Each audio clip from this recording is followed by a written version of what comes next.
Mga kapatid kong Pilipino,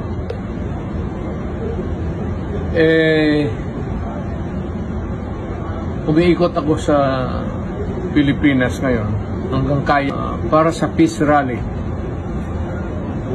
Tara na, kung isog ka para sa bayan, we defend the Constitution and the flag of the Philippines. Para wag masira ang bayan natin. Hindi maloko ang bayan natin at kailangan ang Pilipino matatag at alam niya kung ano ang nangyayari ang dapat gawin. Ito naman ang gusto namin, mapayapa lahat ang mangyayari. Alam mo, hindi kami binibigyan. Nakakatawa nga hindi kami binibigyan ng permiso ng mga mayor mag-rally. Alam mo, nasa konstitusyon yan, mabigat yan, to peaceably assemble for redress of grievance.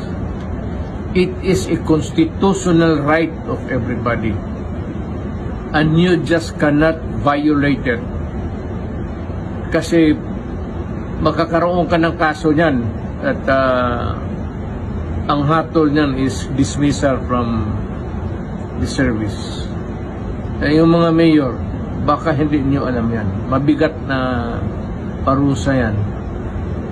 Sa konstitusyon yan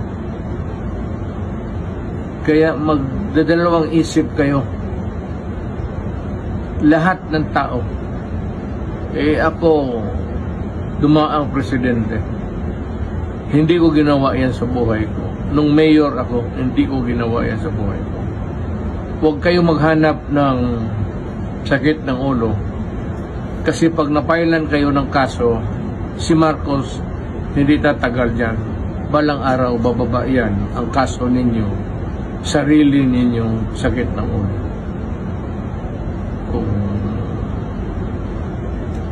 It's up to you. It's up to you. Bahala kayo. Makinig kayo, okay. Pag hindi, okay rin. Pero ang consequence ng ginagawa ninyo, mabigat yan.